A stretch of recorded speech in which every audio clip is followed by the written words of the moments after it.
अस्सलामुअलैकुम नाज़रीन, आप देख रहे हैं नजम सेठी शो। मैं हूं फरवा वहीद और मेरे साथ मौजूद हैं नजम सेठी साहब। अस्सलाम वालेकुम। सेठी साहब, आज तो बहुत सारे वैसे टॉपिक्स हैं जिसको हम डिस्कस करेंगे, लेकिन सबसे पहले हम अरशद शरीफ केस को डिस्कस कर लेते हैं, जिसपे हुकूमत ने ज़रा जीआईटी बनाई है और जीआईटी के साथ साथ जुडिशल कमीशन बनाने की भी बात हुई है। एक तरफ अभी रिसेंटली जो हमने देखी प्रेस कॉन्फ्रेंस, जो मुआवने खुसूसी हैं मलिक अहमद साहब, उन्होंने भी गुफ्तगू की। उन्होंने भी कहा कि पाकिस्तान तहरीक इंसाफ वाले इल्ज़ाम जो आयद कर रहे हैं या उनको तहकीकात पर अगर शक व शुबात हैं तो वो आएँ, हमें बताएं कि स्कॉटलैंड यार्ड से करानी है, कहाँ से करानी है। हम उनके मुतालिबात मानते हैं क्योंकि ये हम सब इस घड़ी पे दुख का इजहार कर रहे हैं, दुखी हैं। लेकिन क्या ये कमीशन बनाना, जुडिशल कमीशन बनाना, जीआईटी बनाना, is that enough for this case? ये सही तरीका कार है जो किया जा रहा है? देखिए फरवा, आप जो मर्ज़ी कर लें जो मर्ज़ी कर लें आप, तरीका कोई भी सही नहीं माना जाएगा। खान साहब, इमरान खान साहब ने तो एक दफ़ा नहीं, कल भी कहा, परसों भी, आज भी कहा कि मैं तो नहीं मानता, मैं तो कहता हूँ ये टारगेटेड था और मुझे पता किसने किया है और वगैरह वगैरह। और उनके साथी, उनके दोस्त, उनके सपोर्टर्स सारी उनकी हर बात मानते हैं। इस वक्त पाकिस्तान के अंदर पीटीआई के जो हमदर्द हैं वो तो एक बात कह रहे हैं जो खान साहब कह रहे हैं, और वो नहीं और कोई बात मानेंगे। आप एक जीआईटी बनाएं, 10 जीआईटी बना दें, आप एक जुडिशल कमीशन बनाएं, 10 जुडिशल कमीशन बना दें। वो जो भी फाइंडिंग आएगी, अगर वो खान साहब अगर उस फाइंडिंग को नहीं मानेंगे तो ये नहीं मानेंगे, पहली बात ये।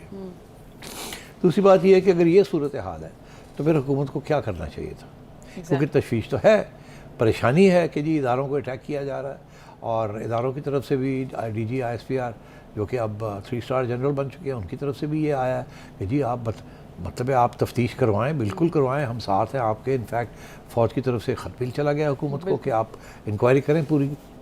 तो अब ये सिचुएशन है, तो जिसमें अब जैसे मैंने कहा जो मर्ज़ी आप कर लें, अगर खान साहब ये यकीन रखते हैं कि टारगेटेड किलिंग थी और जिसमें हमारे इदारों का हाथ है, तो फिर आप कुछ नहीं कर सकते। मगर इसके बावजूद आपको क्या करना चाहिए, ठीक है, ताकि और कुछ नहीं तो आपके अपने जो सपोर्टर्स हैं उनको तो कोई मुतमईन हो ना वो कि आपने, you have left no stone unturned. आपने पूरी कोशिश की कि एक इंडिपेंडेंट ट्रांसपेरेंट इंक्वायरी हो जाए।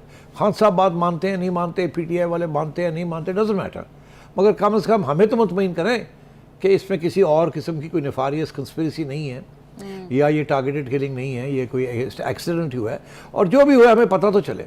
सो लेट्स से कि आपने खान साहब को नहीं कन्विंस करना, मगर अपने लोगों को कन्विंस करना है, ठीक, अवाम को कन्विंस, अवाम को, जो कि खान साहब के साथ नहीं है, आपके साथ। क्योंकि वहाँ भी तो एक मतलब परेशानी है ना, तशवीश है कि ये हुआ क्या है।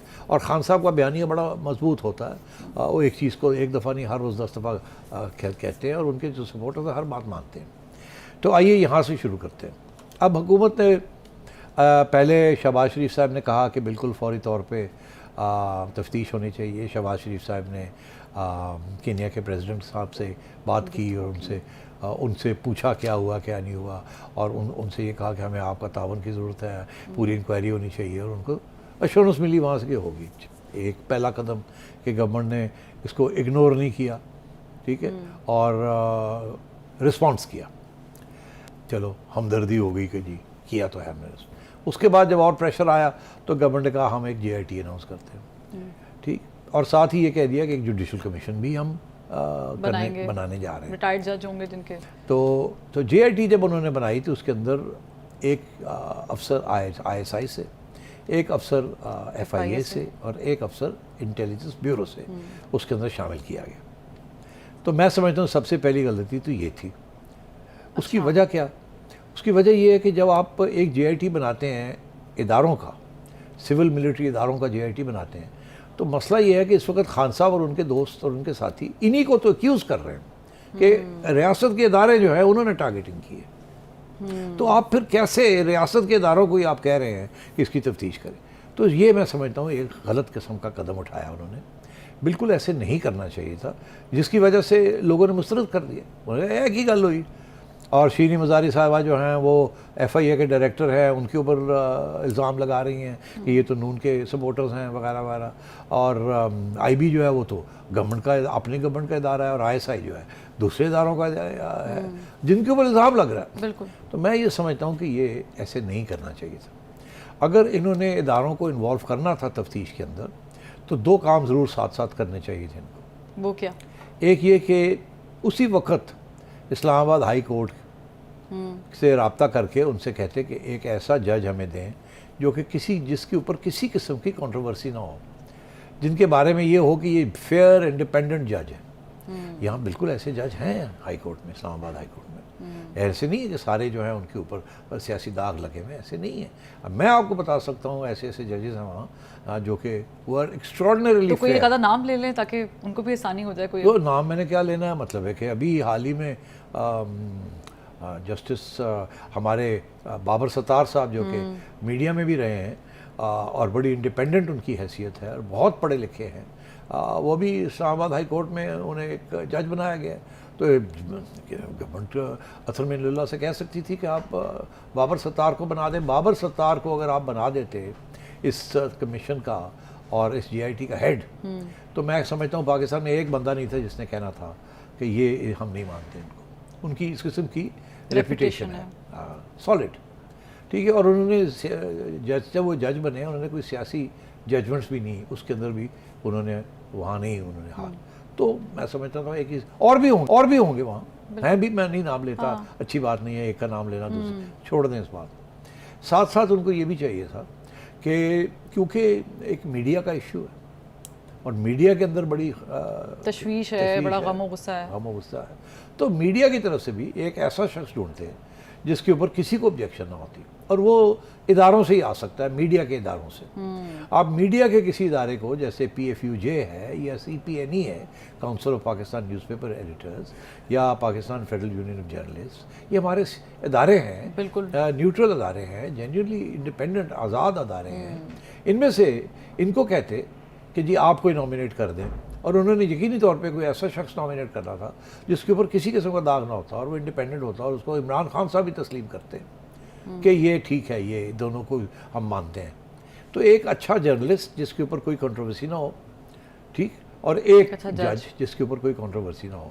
और JIT अगर इन्होंने ये बनानी थी तो उसके अंदर फिर उस JIT का हेडिंग जो हेड होता वो ये जज साहब होते, और ये 5 लोगों की या कि जो JIT थी, आफ्टर ऑल एक JIT बनी थी ना नवाज शरीफ साहब को डिस्क्वालीफाई, बिल्कुल तब भी उसके ऊपर भी तो एक सुप्रीम कोर्ट के जज को बैठाया गया था ना एक किस्म का मॉनिटर करने के लिए। यहाँ भी इस किस्म की चीज़ हो सकती थी, और इनको भेजते केन्या और ये वहाँ जाके पूरी तफ्तीश करते और तफ्तीश करके आके अपनी एक जो रिपोर्ट लिखते, ठीक। तो ये मैं समझता हूँ that would have been a better idea.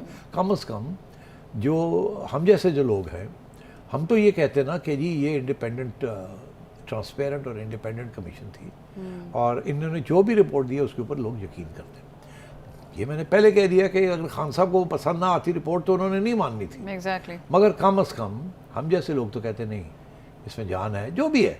अगर वो कहते गड़बड़ हुई है तो हम कहते गड़बड़ हुई है, अगर वो कहते गड़बड़ कोई नहीं हुई, कोई और मसला था तो हम कहते कोई और मसला था। तो पहली बात तो ये। दूसरी बात ये है कि अब अहमद यार साहब ने ये बात कही है कि जी आप बताएं किसी और अदारे को आप चाहें तो आप कर दें। दिलचस्प बात यह है कि अभी आज ही एक नया नोटिफिकेशन आया है। उस नोटिफिकेशन के अंदर गवर्नमेंट ने जो पहले 3 लोग नामजद किए थे, उनमें से जो ISI की तरफ से जो साहब थे उनको विड्रॉ कर लिया, नाम निकाल दिया। जाहिर है बिकॉज इस वक्त खान साहब तो दंदना रहे हैं ना इदारों के ऊपर, तो इसलिए उन्होंने उसका नाम निकाल दिया। चले, अच्छी बात है, मैं समझता हूँ, क्योंकि इदारे की तरफ से तो नहीं आया कि वो खुद विड्रॉ करना चाहते नहीं, बस ये नहीं पता कि आया कि नहीं आया। मेरा ख्याल हो सकता है उन्होंने कहा हो कि हमें मत इंक्लूड करें, फिर और गाली गलोच होगी, तो आप सिविलियन ही करें इसको। तो उन्होंने सिविलियन कर दिया FIA और IB, मगर क्योंकि FIA और IB जो है गवर्नमेंट के नीचे हैं, तो और गवर्नमेंट बड़ी पावरफुल होती है। खान साहब ने खुद दोनों इदारों को इस्तेमाल किया था, मीडिया के ख़िलाफ़ भी और सियासतदानों के ख़िलाफ़ भी। तो खान साहब से बेहतर कौन जानता है कि इस किस्म के इदारों के अंदर जो लोग होते हैं उनके ऊपर किस किस्म का प्रेशर डाल के और नताइज निकाले जा सकते हैं। तो इसलिए मैं कह रहा हूँ कि बेहतर ये था कि एक इंडिपेंडेंट जर्नलिस्ट और एक इंडिपेंडेंट जज ये आप लगा देते, तो फिर शायद इसके ऊपर इतनी कंट्रोवर्सी ना होती, पहली बात। अब आइए आगे के अहमद यार साहब कहते हैं कि आप स्कॉटलैंड यार्ड को चाहे तो ले आए। मलिक अहमद खान साहब, हाँ मलिक साहब, तो मलिक साहब ये कहते हैं कि आप स्कॉटलैंड यार्ड को कहते हैं तो उनको अप्रोच कर लेते हैं। कुछ साहब हैं उन्होंने TV पे आके कहा कि यूनाइटेड नेशंस को कहें कि वो आके कर लें। अब बात यह है कि मैं आपको बताऊं, यूनाइटेड नेशंस की पूरी एक तफ्तीशी टीम आई थी पाकिस्तान जब मोहतरमा बेनज़ीर भुट्टो साहिबा की असैसिनेशन हुई थी। एग्जैक्टली। ठीक, पूरी एक कमीशन आई थी, स्कॉटलैंड यार्ड को भी बुलाया गया था। सब आए थे, सब हो गए यहाँ से। ठीक, और उन्होंने रिपोर्टें भी लिखी, और वो रिपोर्टें किसी ने, जिन्होंने यकीन करना था उन्होंने यकीन कर लिया, जिन्होंने नहीं यकीन करना था उन्होंने नहीं किया। और बेसिकली उस रिपोर्टों में यही था कि हमें नहीं पता क्या हुआ, बहुत से शक है मगर कंक्लूसिव एविडेंस नहीं मिलती। कहने का मेरा मतलब क्या है कि इस किस्म की चीज़ में कंक्लूसिव एविडेंस नहीं मिलती। हमारे मुल्क के अंदर कितने असैसिनेशंस हुए हैं, लियाकत अली खान साहब से शुरू होकर कब तक, जनरल ज़ियाउल हक तक, और उसके पॉलिटिशियंस होते रहते हैं सब। तो क्या किसी को आज तक पता चला क्या हुआ और क्या नहीं हुआ? कितनी JITs बन रही, कितनी इन्वेस्टिगेशंस हो गई, नहीं पता चला। और कितनों के नतीजे आए सामने, कितने का नतीजा। बड़े बड़े लोग रातों रात वफात पा गए। अभी तक लोग शक करते हैं कि पता नहीं कैसे हुआ कैसे नहीं हुआ। किसी हाई कोर्ट के जज को हार्ट अटैक हो जाती है, वो रातों रात फारग हो जाते हैं। किसी ह्यूमन राइट्स कैंपेनर को हार्ट अटैक हो जाती है, वो फारग हो जाते हैं। किसी को कनाडा में हो जाता है, किसी को, मतलब there is a string of assassinations and unexplained deaths. तो जितनी मर्जी आप इंक्वायरी कर लें। अब कनाडा के अंदर अगर कुछ होता है, या डेनमार्क के अंदर कुछ होता है, या स्वीडन के अंदर कुछ होता है, या हॉलैंड के अंदर, नेदरलैंड्स के अंदर कुछ होता है, जब मैं हर जगह का नाम ले रहा हूँ जहाँ कुछ ना कुछ हुआ है एग्जैक्टली। कोई ना कोई पाकिस्तानी या मुस्लिम फैमिली ये टारगेट हुई है, तो वो आज तक पता नहीं चला। उन्होंने इंक्वायरियाँ की है मगर उनकी भी इंक्वायरी कहीं नहीं पहुँची। ठीक, अभी हाल ही में पाकिस्तानी जर्नलिस्ट जो यहाँ से चले गए, उन्हें यहाँ ख़तरा था, वो चले गए यहाँ से, और उनके ऊपर वहाँ पूरी बंदा पकड़ा गया वहाँ पाकिस्तानी, जिसने तस्लीम किया कि मुझे $1 लाख किसी पाकिस्तानी ने दिए कि मैं इस शख्स को टारगेट करके फारग करूँ। तो ये चीज़ें होती नहीं हैं, हमारे जहनों में ये बातें हैं, जितने मुंह उतनी बातें। मगर मेरा ये कहने का मतलब है कि आप UN को ले आएँ, आप हाई कमीशन स्कॉटलैंड यार्ड को ले आए, आप जुडिशल कमीशन बना दें, ये सारी बातें जो हैं ये निकलना कुछ भी नहीं इसमें से। और जिन लोगों ने यकीन किया हुआ है कि तुमने किया है, वो कहेंगे नहीं इसी ने किया, जिसने किया मैंने किया हुआ है, वही लोग वही लेके बैठे रहेंगे। इस किस्म की इंक्वायरी के अंदर कभी भी पूरे फुल फैक्ट्स कभी डिस्क्लोज नहीं होते। आज तक हमें नहीं पता चला कि ज़ियाउल हक साहब के साथ क्या हुआ, आज तक हमें नहीं पता चला कि जॉन F कैनेडी को किसने मारा, ठीक है ना, और क्यों मारा और क्या हुआ। तो आई एम अफ्रेड ये जो चीज़ें ऐसी होती हैं, अगर तो एक्सीडेंट है तो वो भी इतने शक शुबात हो जाते हैं। अब देखिए ना, इनके केस में कितने सवाल हैं जिनका जवाब ही नहीं मिला अभी तक। तो बात की बात है कि वहाँ क्या हुआ क्या नहीं हुआ, गाड़ी जा रही थी, ऊपर से कीनिया की पुलिस भी आए दिन अपने बयान भी आगे से आई, क्या वो सारी बातें भी जाके पता चलेंगी। और वो भी वहाँ की पुलिस ने भी अपने बयान जो है थोड़े बहुत बदल दिए, आपने देखा। एग्जैक्टली। अच्छा, तो ये होता है इस किस्म की सिचुएशन में। डेथ सीन जो है वो वॉश आउट हो जाती है, ये हो जाता है, वो हो जाता है। ठीक है, लेकिन लास्ट पॉइंट ये कि ये मामला चलेगा ऐसे ही।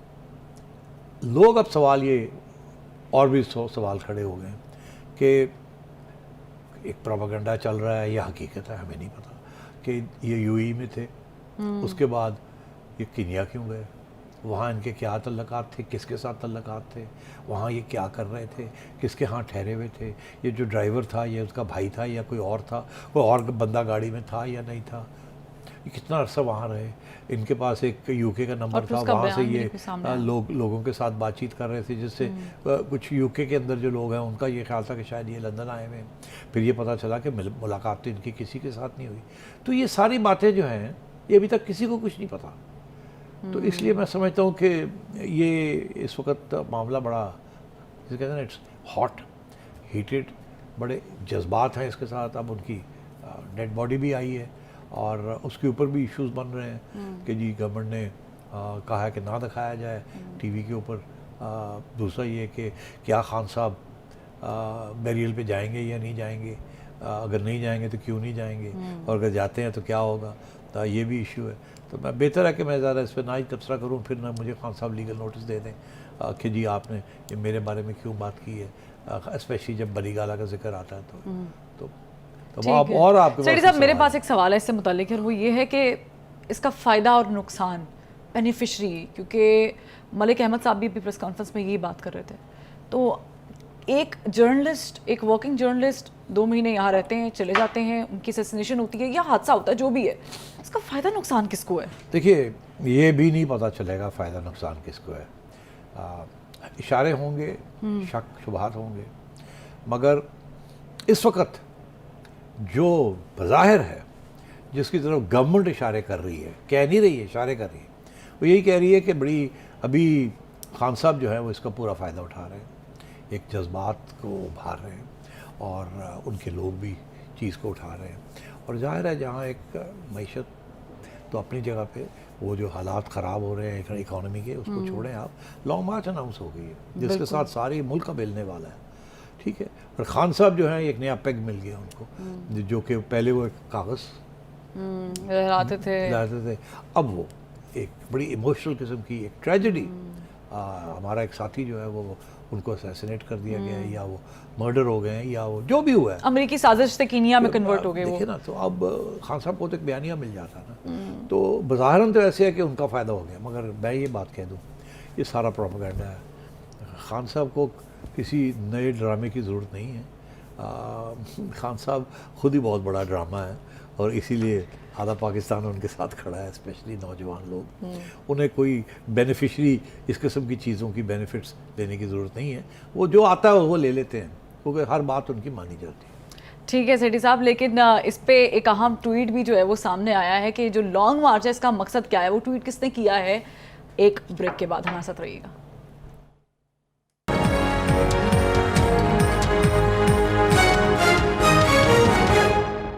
Welcome back. सेठी साहब, नवाज शरीफ साहब ने बहुत दिनों बाद एक ट्वीट दागा है, ट्वीट, और उन्होंने कहा है कि इमरान खान साहब का लॉन्ग मार्च किसी इनकलाब के लिए नहीं है, बल्कि अपनी मर्जी का आर्मी चीफ लगाने के लिए। खान साहब ये बात कह चुके हैं कि बड़ी ऊपर की चीज़ है, और हुकूमत गिराने वाले सवाल पे तो आपने कल तबसरा कर ही लिया है। हकीकत यही है जो नवाज शरीफ साहब कह रहे हैं? मेरा ख्याल है इसमें काफ़ी वज़न है। देखिए, नवाज शरीफ साहब को पता है ना कि बात क्या हो रही है।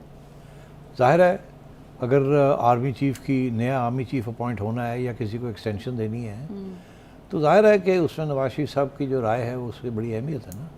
और अगर ये बात जनरल बाजवा डिस्कस करते हैं शहबाज शरीफ साहब से, तो शहबाज शरीफ साहब नवाज शरीफ साहब को डिस्कस करते हैं, तो नवाज शरीफ साहब को पता है कि पीछे बात क्या हो रही है और पीछे से प्रेशर क्या है। तो मैं समझता हूँ इससे बड़ा वज़न है जो उन्होंने ये कहा है।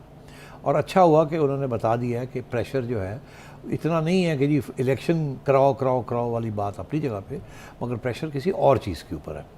और वो प्रेशर यही है जो कि जिसका इशारा पहले दिन इमरान खान ने कर दिया था। वो क्या कि देखिए, केयर टेकर्स आप ले आए, मगर वो लगाए ना आर्मी चीफ। बिल्कुल। और जब इलेक्शन होगी उसके बाद मैं जीतूंगा तो मैं लगाऊंगा, और अगर उस वक्त तक ज़रूरी है तो बाजवा साहब को एक्सटेंशन दे दें कुछ माह की, 6 माह की। तो ये कह चुके हैं खान साहब, ये नहीं ऑप्शन दिया उन्होंने, ये उन्होंने ऑप्शन दिया है। और नवाज शरीफ साहब का ये कहना कि यही असली बात है कि वो चाह रहे हैं कि केयर टेकर्स आ जाएं नवंबर 27 से पहले 29 से पहले। In other words, election announce हो जाए। इलेक्शन होगी तो ये गवर्नमेंट जाएगी तो इलेक्शन होगी ना। तो इसका ये मतलब है कि दिसंबर, जनवरी, फरवरी में इलेक्शन होने पड़ेंगे, ठीक। और मार्च तक नई हुकूमत आ जाएगी, ठीक। और मार्च में खान साहब आ जाएंगे कि उनका ख्याल है वो जीतेंगे खान साहब, और वो आके फिर अपना आर्मी चीफ लगा लेंगे, ठीक। और क्योंकि अप्रैल तक उनका जो फेवरेट कैंडिडेट है वो अगले अप्रैल तक रिटायर नहीं करते, तो हो सकता है कि वो अपने फेवरेट कैंडिडेट को उस वक्त लगा दें। तो नवाज शरीफ साहब का यही कहना है कि ये असली बात ये है, इलेक्शन और आर्मी चीफ की अपॉइंटमेंट डायरेक्ट बराह रास्त उनका ताल्लुक है, लिंक है। और खान साहब दरअसल जो इलेक्शन में है वो इसीलिए मांग रहे हैं ताकि वो आर्मी चीफ खुद अपॉइंट कर सके। उनका वही पुराना मौक़िफ़ है कि वो इस मुल्क को के ऊपर राज नहीं कर सकते जब तक फ़ौज उनके साथ ना हो, और फ़ौज का उनके साथ होना लाजिम है, और उसके लिए अपना आर्मी चीफ होना लाजिम है, जिस फार्मूले के तहत वो उन्होंने पहले 4 साल काम किया। जो फार्मूला टूट गया उसके बाद उनका नुकसान। पेज तो मेरा ख्याल है ये नवाज शरीफ साहब का कहना दुरुस्त है। अच्छा, अब मसला मेरे लिए क्या आता है? क्या? कि अगर ऐसी बात है, अगर ऐसी बात है तो आप क्यों नहीं अनाउंस करते आर्मी चीफ? आप Exactly. आप खुद कहते हैं कि आईनी तौर पर आपका हक है शहबाज शरीफ साहब का, इस हुकूमत का, कि प्राइम वो मिनिस्टर लगाएं, लगाते हैं। तो आप लगा दें, आज लगा दें आप जिसको लगाना है। एक दफ़ा आप लगा देंगे तो फिर मसला ही कोई नहीं रहेगा। फिर खान साहब का ये जो मौक़िफ़ है कि मैं लगाऊंगा और जनरल बाजवा को एक्सटेंशन दे दी जाए, वो इशू ख़त्म हो जाएगा। तो सवाल मेरे लिए ये है कि अगर मियाँ साहब ये कह रहे हैं कि इनका ये मसला है, तो फिर मेरा ये सवाल है आपका क्या मसला है? आप लगाते क्यों नहीं? देरी किस चीज़ की? आप लगाते क्यों नहीं? तो इसलिए मैं समझता हूँ कि सिचुएशन थोड़ी सी कॉम्प्लेक्स है और सिचुएशन इसीलिए टेंस है कि कुछ पाबंदियाँ लगी हुई हैं कि आप अभी नया आर्मी चीफ ना अपॉइंट करें, पहली बात, या ये कि जिनको ये लगाना चाहते हैं उसके ख़िलाफ़ इमरान खान है और जिनको इमरान खान लगाना चाहते हैं उनके ख़िलाफ़ ये है, और जो इस वक्त की फ़ौज की क़यादत है उनका शायद कोई एडवाइस कुछ और ही है। तो इस वक्त कोई भी दो लोग एक सफ़े पे नहीं है, कश्मकश चल रही है, इसलिए नई अपॉइंटमेंट नहीं हो रही है। क्योंकि अगर एक अपॉइंटमेंट कर देती है ये गवर्नमेंट और वो कंट्रोवर्शियल बन जाता है वो शख्स, तो वो शख्स फिर फ़ौज को सही तरीके से लीड नहीं कर सकेगा।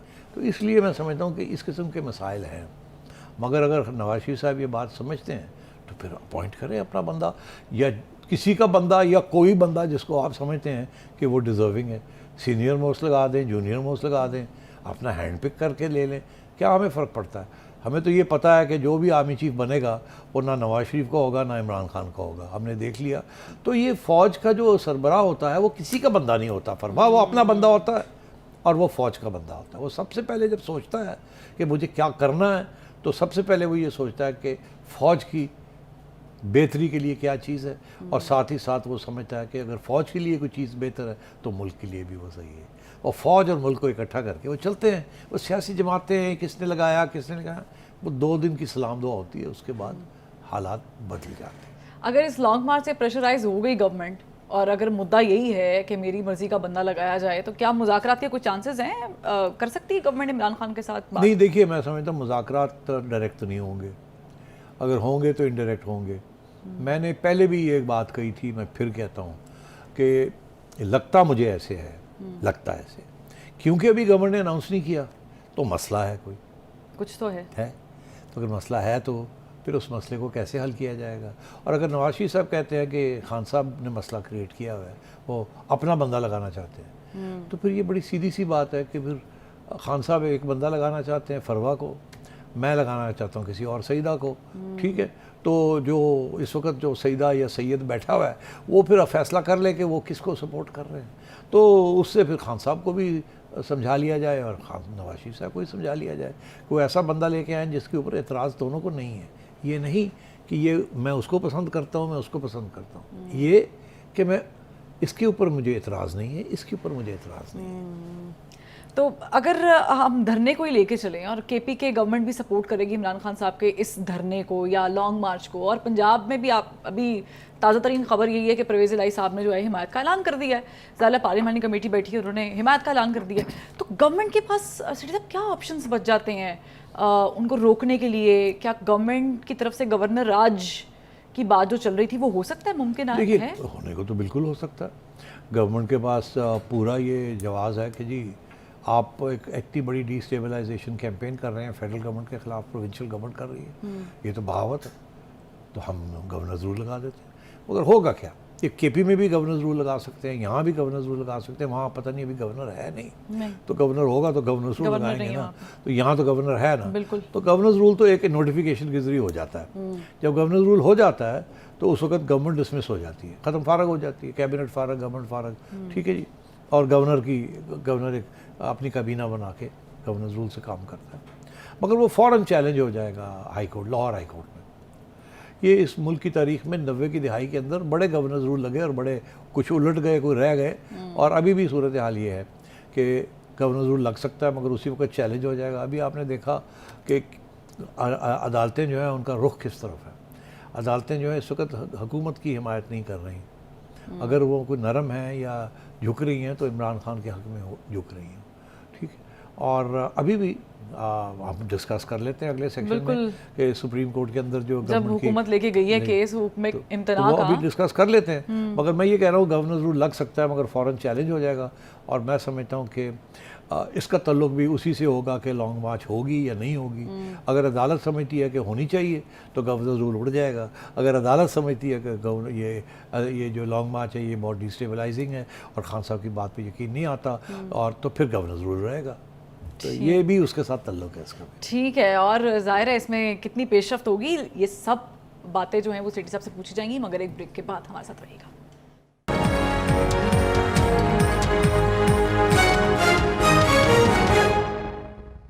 Welcome back. सेठी साहब, हम अदालतों की लैंग्वेज की बात कर रहे थे कि किस रुख जा रही हैं या क्या इशारतन बातचीत की जा रही है। जो आज सुप्रीम कोर्ट में गए हैं, हुकूमत ने कहा है कि जी हुक्म इम्तना जारी कर दें, लॉन्ग मार्च होगी। ज़रा उस पर बड़ी लंबी दलील भी हुई है कि देखेंगे कितने आदमी आएंगे, वक्त से पहले कैसे फैसला दे सकते हैं, तो मुस्तरद कर दी गई है। अदालतें अपने आप को बचा रही हैं इस लॉन्ग मार्च में आने से, इन दो पार्टीज़ के बीच में बैठने से? नहीं, ऐसी नहीं बात।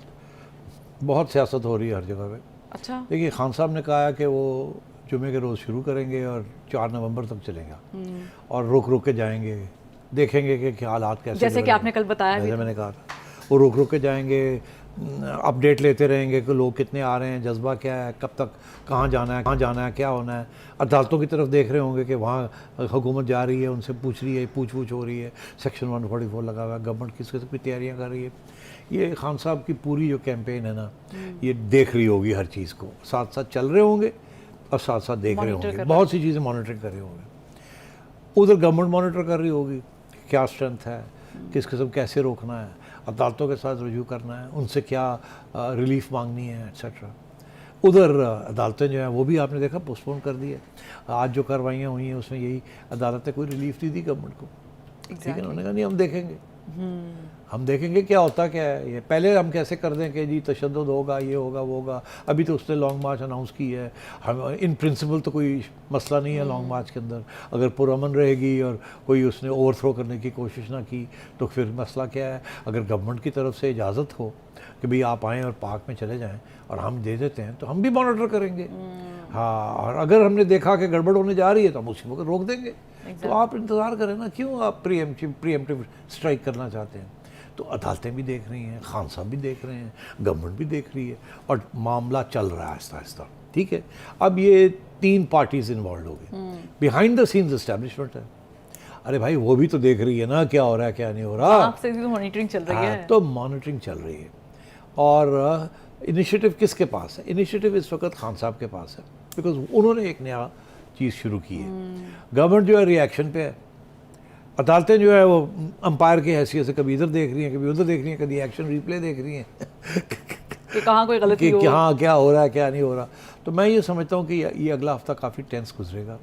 गवर्नमेंट हर रोज़ पहुँची होगी अदालत के पास किसी न किसी पिटीशन के ज़रिए और अदालतें जो है कोई फ़ैसला नहीं करेंगी, ना इमरान के हक़ में ना गवर्नमेंट के हक़ में, और वो देखेंगी आगे कैसे जा रहा है। आज की जो प्रोसीडिंग्स हुई हैं उसमें एक बड़ी इंटरेस्टिंग बात हुई है।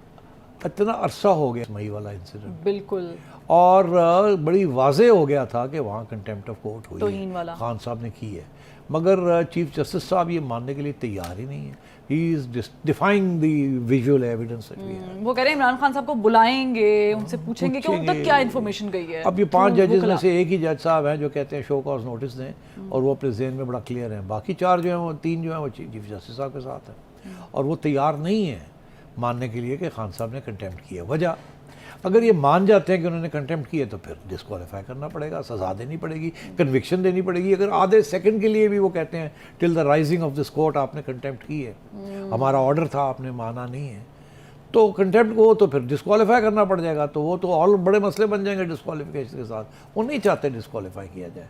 जैसे इस्लामाबाद हाई कोर्ट ने तोशाखाना के ऊपर नहीं उनको डिस्क्वालीफाई होने दिया, सस्पेंड कर दिया, तो ये तो उधर जाएंगे ही नहीं डिस्क्वालीफिकेशन की तरफ। इसलिए वो भी आगे जा रही है बात, इधर ये भी जा रही है।